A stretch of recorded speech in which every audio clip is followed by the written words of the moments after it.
오늘날 우리는 살면서 하나님의 능력이 필요합니다. 그것을 영적인 힘이라고 말을 하죠. 우리가 만약 힘이 약하다면 강한 사람에게 끌려다니듯이 강한 세상 속에서 우리가 영적 힘이 모자란다면 세상에 휩쓸려 가기 쉬운 것입니다. 그렇기 때문에 우리는 어느 때보다도 주님이 주시는 놀라운 영적 힘이 필요한 시대를 살고 있습니다. 그렇다면 우리에게 어떻게 영적인 힘을 얻을 수가 있을까요?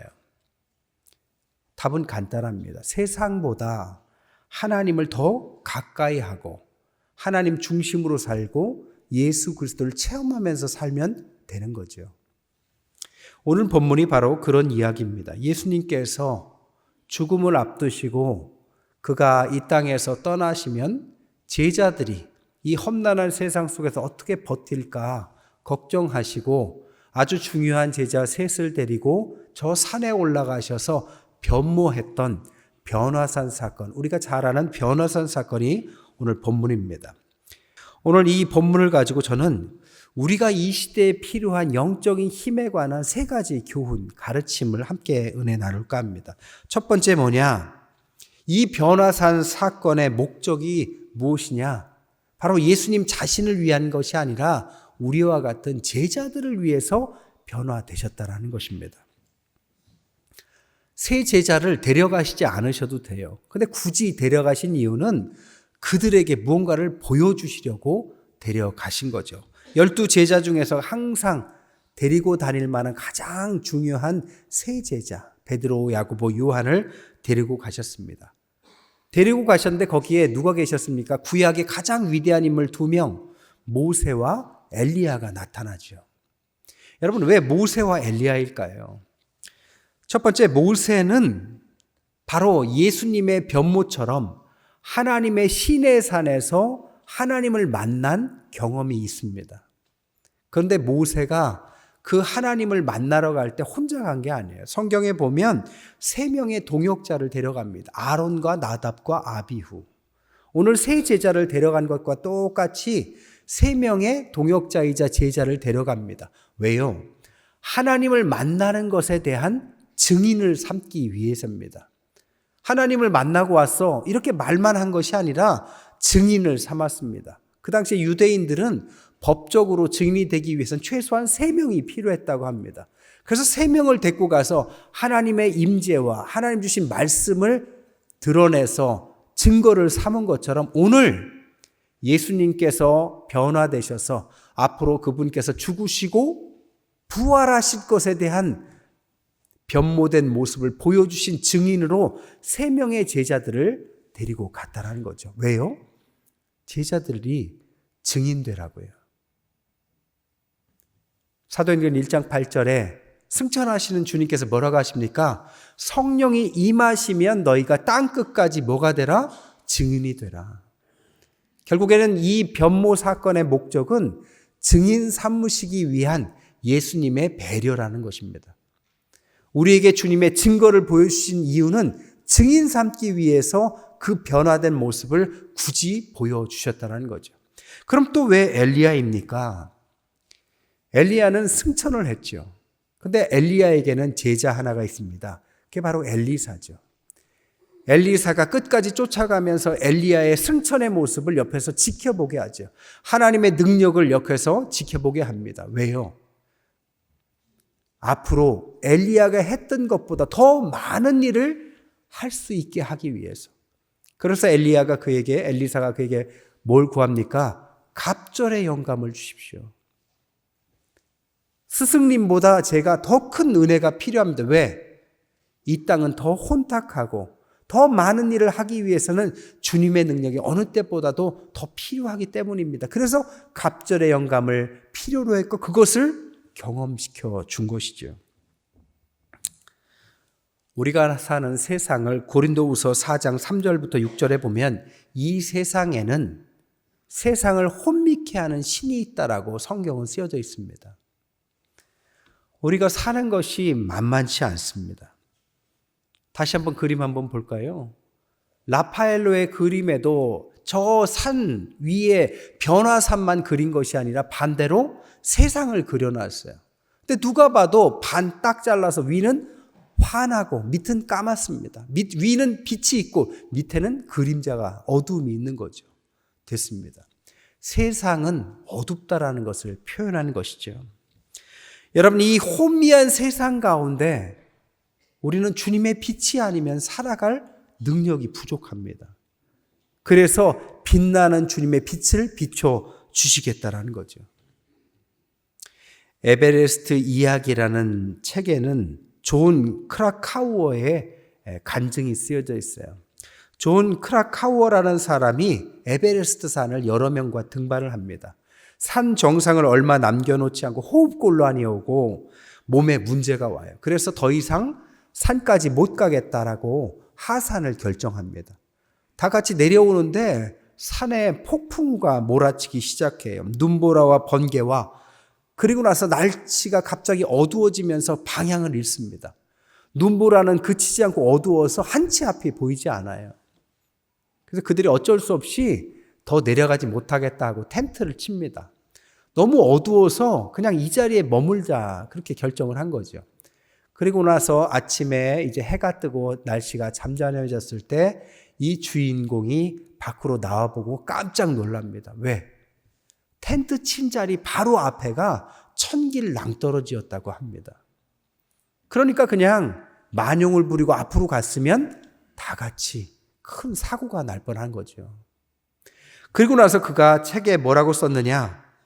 빛이 비춰야 자신이 얼마나 위험한 자리에 서 있는지 알게 된다. 이렇게 말했습니다. 우리도 마찬가지죠. 여러분, 주님의 빛이 없이 우리가 어찌 세상을 살아갈 수 있을까요? 지금 우리가 세상을 마음껏 살아갈 수 있다라고 생각한다면 여러분, 주님의 빛은 필수 불가결한 것입니다. 주님의 빛이 없이 그냥 용기만 가지고 세상에 살아가면 우리 앞에는 천길 낭떠러지 같은 혼미한 신이 우리의 앞을 여러 위험 요소들로 놓아 있는 거죠. 그래서 우리에게는 주님의 빛이 필요하고 이 변모된 주님의 놀라운 빛을 우리에게 보여주신 것입니다. 두 번째, 왜 변화산 경험을 주셨느냐? 우리는 주님을 가까이 모셔야 된다는 사실을 가르쳐 주시기 때문입니다. 우리는 세상에 살다가 구원을 받고 나면 하나님의 영광 가운데 들어간다라고 믿습니다. 하나님 자녀의 그 특별한 영광, 이것은 주님의 제자로 살 때 가능한 것이죠. 그래서 우리도 앞으로 살아갈 때도 주님을 우리의 주인 삼고 하나님의 제자로서의 삶이라는 전제에서만 이 하나님의 영광과 특별함이 유효한 약속이 되는 거죠. 어떤 나귀가 있었는데요. 교만한 나귀예요. 왕을 태우고 이 마을 저 마을 다니다 보니까 사람들이 왕을 보고 환호를 하는데 착각을 하기 시작해요. 자기를 보고 환호를 하고 있다고. 그렇게 해서 자기 자신이 대단한 존재인 것처럼 착각하기 시작했어요. 하다 보니까 등에 태운 왕이 너무 거추장스러운 거예요. 무겁기만 하고. 그래서 내동강이 쳤습니다. 어떻게 됐을까요? 이 나귀는 참수형을 당합니다. 우스운 이야기지만 사실 우리에게 시사하는 점이 있죠. 살다 보니까 하나님의 은혜로 무언가 잘 풀렸고 환호도 받습니다. 근데 주님의 빛에, 주님의 은혜의 영광의 빛인데 우리는 우리를 향한 환호라고 착각하기 시작하고 우리의 주인 되신 주님을 내동경이 치고 나 혼자 충분히 살 수 있다고 착각하는 순간 이 교만한 나귀와 다를 바가 없습니다. 그럼 우리는 어떻게 해야 될까요? 주님을 꼭 붙들고 살아야 되는 것입니다. 주님을 꼭 붙들고 주님 바지가랑이라도 꼭 붙들고 살아가야만 되는 것이지요. 성경에 그런 예가 있죠. 엘리야와 엘리사의 이야기입니다. 엘리야가 이제 주님께 나아가기 위해서 승천을 앞두고 있습니다. 마지막으로 가는데 엘리사가 끝끝내 쫓아가기 시작합니다. 열왕기하 2장에 보면 그런 내용이 나오죠. 엘리야가 베델로 갔을 때 엘리사에게 너는 여기 머물러 있어라 이렇게 말하니까 저는 당신을 절대로 떠나지 않겠습니다. 그래서 같이 갑니다. 또 여리고로 들어가요. 똑같이 말합니다. 여기 너는 이제 머물러 있어. 아니요, 저는 절대로 스승님을 떠나지 않겠습니다. 그리고 나서 요단에 가요. 이젠 여기 이제 머물러 있어. 아니요, 저는 당신을 떠나지 않겠습니다. 3번이나 머물란 이야기에 엘리사는 3번이나 거부하고 끝끝내 엘리야를 붙들고 늘어지죠. 그 과정 가운데 다른 50명의 제자들은 머물러 있으라니까 정말 머물러 있습니다. 엘리사만 유독 끝까지 쫓아가요. 결국 어떻게 됩니까? 엘리야가 무엇을 원하냐? 갑절의 영감을 원한다. 그는 다른 제자들이 받지 못한 갑절의 영감을 받습니다.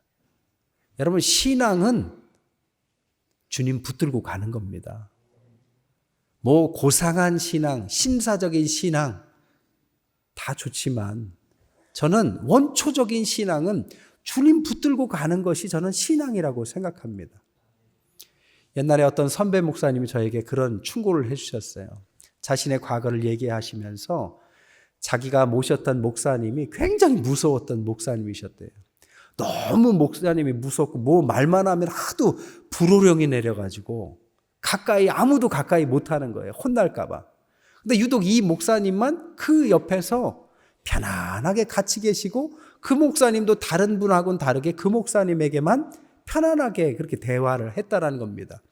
그래서 그 목사님 다른 사람들이 비서들이 아니 목사님이 안 무섭습니까? 목사님은 혼내시지 않으세요? 그 선배 목사님 이렇게 말씀하셨어요. 나도 그 목사님 곁에 가면 때때로 불호령을 여러 번 받았다. 그런데 나는 다른 사람과 다른 비결이 하나 있다면 그 2번째 만날 때는 그런 일이 전혀 없었던 것처럼 다른 사람은 겁나서 또 혼날까 봐 전전긍긍하면서 나아갈 때 나는 아무 일이 없었던 것처럼 또 다가가고 혼나도 또 다가가고 하도 그렇게 하니까 이 목사님 얘는 좀 원래 그런가 보다 하고 자기를 편안하게 생각했고 그러고 나니까 자기를 곁에 두고 그 목사님이 가르치신 많은 가르침을 얻었다라는 것입니다. 그러면서 저한테 말씀하셨어요. 앞으로 목회할 때 이걸 꼭 기억하라고. 제가 부교육자들도 할 때도 이것을 꼭 기억해서요. 다른 사람이 피하는 자리도 끝끝내 붙잡고 늘어졌어요.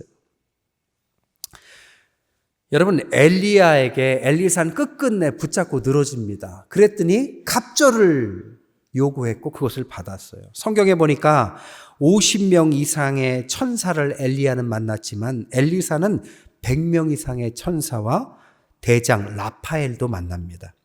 엘리야는 천사와 대화했는데 엘리사는 천사를 보고 대화도 했어요. 엘리야는 일기를 조정하는 날씨도 조정하는 능력이 있었는데 엘리사도 똑같은 능력이 있었습니다. 엘리야는 사르밧 과부의 아들을 살렸는데 엘리사는 수넴 여인의 아들을 살리고 게다가 나만 장군도 살립니다. 엘리야는 400명과 450명의 바알과 아세라 선지자를 이겼는데 엘리사는 떡 20개와 약간의 채소로 100명 이상을 먹이는 아주 능력의 종이 됩니다. 말 그대로 갑절 이상의 능력을 얻었죠. 여러분, 주님을 붙들고 늘어주십시오. 요즘은 너무 현대화되고 신사적이어서 너무 멋진 신앙생활을 하시는 것 같아요. 때로는 원초적인 것도 필요합니다. 여러분, 기도 제목 없으세요? 만사 다 편안하십니까? 옛날에는 기도 제목 있으면 매달렸어요. 작정 일주일 금식도 하고요. 안 되면 기도원도 가고 그것도 안 되면 40일 매달렸어요. 여러분, 매달리는 건 잘못된 게 아닙니다. 이것은 신앙의 가장 원초적인 거예요. 주님밖에는 답이 없습니다라고 매달리는 그 중심을 갖고 할 때 주님이 왜 마다하겠습니까? 엘리사가 그렇게 3번이나 남으라고 했는데도 끝끝내 붙잡고 늘어지니 너 왜 이렇게 말을 안 듣냐라고 말씀하시지 않고 갑절의 영감을 정말 주셨습니다. 우리는 상한 심령 주님이 기뻐하신다고 그랬어요. 주님밖에 답이 없기 때문에 주님께 매달리는 자를 하나님 왜 내치시겠습니까? 요즘에는 너무 신사적으로 해요. 기도는 특별한 사람들만 한다고 생각하고 걸어가면서만 기도해도 다 된다고 쉽게 생각합니다. 물론 맞죠. 하지만 매달리는 것도 필요해요. 여러분이 갖고 있는 그 수많은 절실한 기도의 제목 어디에서 응답을 받을 것입니까? 여러분, 새벽에 단을 쌓으세요. 수요 예배도 나오세요. 기도원도 가세요. 그리고 작정 기도도 하시고 때로는 금식도 하세요. 주님 붙들고 늘어주십시오. 내년을 놓고 기도하시고 안 되는 사업이라면, 건강의 문제라면, 어떤 거라면 주님밖에는 답이 없다. 매달리는 모습을 보여주십시오. 주님은 응답하실 줄 믿습니다. 마지막 세 번째로, 우리에게는 영적인 위로가 필요합니다. 하지만 영적인 안주를 하면 안 된다라는 것을 가르치시죠. 신앙의 여정 가운데 구원의 감격을 얻습니다. 근데 때로는 우리가 부족하기 때문에 자기 의가 생기고, 그럴 때 하나님은 사랑에 매도듭니다. 그러면 뭔가 안 되는 것 같은 영적 회의에 빠지기도 해요. 이것을 영적인 슬럼프다라고도 말하고 영적 사춘기라고도 말합니다. 여러분, 자녀들이 어른이 되기 위해서는 사춘기를 피할 수 없죠. 고민하고 의심하고 자기의 존재를 다시 한번 확인하는 과정이 어른이 되는 과정이든, 영적인 성숙을 위해서는 영적 슬럼프와 사춘기도 때로는 있습니다. 그럴 때 이것을 넘는 것은 뭐냐? 바로 하나님의 영적인 체험이라는 것입니다. 다양한 방식으로 하나님은 체험을 주세요. 그 체험이 나를 압도하면 의심과 회의를 훨씬 넘는 하나님의 능력이 우리에게 임하는 거죠. 크레이그 그로셜이라는 목사님이 크리스찬 무신론자라는 책을 썼습니다. 이 크리스찬 무신론자는 뭐냐? 크리스찬인데 무신론자 같이 살아가는 유형의 사람을 만들어 놓으셨어요. 거기에 7가지 유형을 말했어요. 이런 사람들은 하나님을 믿지만 늘 걱정 근심에 젖어 산다.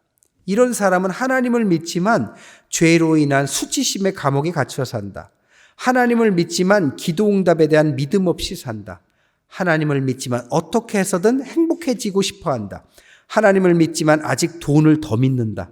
하나님을 믿지만 아무에게도 신앙을 나눠주지 못한다. 하나님을 믿지만 교회는 도무지 마땅치 않다. 이런 사람들은 크리스찬이지만 무신론자하고 똑같다. 이것을 영적 회의다라고 말씀했다라는 거예요. 이런 사람이 있다면 필요한 게 뭘까요? 그것은 이것을 뛰어넘는 압도적인 변화산 사건이 필요하다라는 것입니다. 부활하신 주님을 만나는 체험이 필요하다라는 것입니다. 여러분, 신앙은 이론만 가지고는 되지 않아요. 체험이 필요합니다. 하나님께서는 체험을 보여주셨고 체험케 하시고 제자들을 다시 주님의 제자로 다시 세우는 확실한 변화산의 체험을 경험하게 시키셨어요. 문제는 뭐냐? 그때 베드로가 뭐라고 하느냐? 야, 이 체험이 너무 좋으니까 여기에 안주하고 싶어서 주님, 여기에 초막 셋을 짓고 주님을 위해서, 모세를 위해서, 엘리야를 위해서 각각 3개를 짓고 여기에 영원히 거하고 싶습니다. 그럴듯하죠. 그런 마음 당연히 생기죠. 예수님이 그래라 한 것이 아니라 다 사라지고 예수님께서 이제 거기에서 산을 밑으로 내려가십니다. 그리고 나서 어떻게 하느냐? 9장 14절부터 29절에 보니까 산 아래 바로 귀신 들린 아이를 고치는 장면이 이어집니다. 이 말은 뭘 뜻하느냐? 주님의 영광의 완성은 변화산에서 끝나는 것이 아니라 저 산 밑에 아픈 아이를 고치는 것으로 하나님의 영광을 보여주시더라. 오늘 그림 한번 더 볼까요? 아까 그 그림입니다. 밑에 보시면 산 아래예요. 산 아래 오른쪽 잘 보이나 모르겠는데 거기에 한 아이가 있습니다. 봐도 좀 정상 같지 않은, 성경에는 귀신 들려서 아픈 아이라고 나오죠. 그 아이가 기다리고 있습니다. 됐습니다. 여러분, 우리는 주님을 만나서 영광스러운 삶을 사는 것이 필요합니다. 하지만 그렇다고 해서 저 산 위에서 영광만을 구하는 것을 신앙이라고 주님은 가르치지 않았다라는 거예요. 그 영광을 바라보면서 땅으로 내려와서 주님은 아픈 아이를 고쳐주시고 주님의 영광의 능력을 이 땅에 임하게 하신 것이 주님께서 변화산을 통해서 우리에게 가르치신 영적인 힘의 비밀의 결론이다라는 거죠. 말씀을 정리하겠습니다. 어떤 주일학교에서 부자와 나사로 이야기를 가르쳤어요. 너희들은 부자가 되고 싶니? 나사로가 되고 싶니? 어떤 아이가 손을 들고 살아서는 부자가 되고 싶고 죽어서는 나사로가 되고 싶어요 라고 말했다고 합니다. 우스운 이야기지만 사실 우리 마음 한켠에는 이런 마음을 갖고 있는지도 몰라요. 살아있을 땐 누릴 거 다 누리고 편안하게 살다가 죽어서는 저 천국의 영광을 기대하는 것. 여러분, 그런 신앙은 없습니다. 신앙의 길은 산 위의 영광을 바라보는 것입니다. 주님을 바라보면서 미래의 부활을 기대하는 것입니다. 하지만 그리고 우리는 산 아래로 내려가야 합니다. 산 아래의 삶에 충실하며 각자에게 주신 주님의 십자가를 우리는 지는 것입니다. 여러분, 이 두 가지 요소가 어느 하나가 빠져도 안 됩니다. 주님의 영광 없이 이 땅을 살아가는 것은 우리가 세상의 혼란한 신 속에 우리는 넘어질 수밖에 없는 연약한 존재입니다. 반면에 하나님의 영광만을 구하면서 세상을 무시하고 살아간다면 그것도 균형 잡힌 삶이라고 말할 수 없어요. 하나님을 바라보면서 하나님의 신비를 그려가면서 주님께서 부활하시고 보여주신 그 모습을 우리도 때가 되면 그 모습으로 변모될 미래의 소망으로 가득 차서 현실로 돌아와서 우리에게 매어있는 많은 삶의 숙제들, 우리를 통해서 할 수밖에 없는 하나님의 약속들, 그것을 마다하지 않고 끝까지 그것을 짊어지시고 완성할 때, 오늘 마가복음 9장 7절에 뭐라고 하시느냐? 하나님께서 임재하시고 쉐키나 하나님의 영광을 보여주시면서 이는 내 사랑하는 아들이니 너희는 그의 말을 들으라. 즉 그를 따라가라. 주님께서 그렇게 하신 것처럼 너희들도 하늘의 영광을 기대하며 이 땅에 가서 아픈 아이를 돌보는 이 땅의 삶을 다하라. 이것이 우리에게 주신 영적인 힘, 이것이 비밀입니다. 남은 11월, 12월 얼마 남지 않은 올 한 해 하나님의 놀라운 영광을 바라보면서 우리가 아직 해결하지 못했던 삶의 숙제들을 완성하시고 2024년을 하나님 앞에 기도하시면서 매달리시면서 놀라운 한 해를 꿈꿔가시는 저와 여러분 되시기를 주님의 이름으로 간절히 축원드립니다.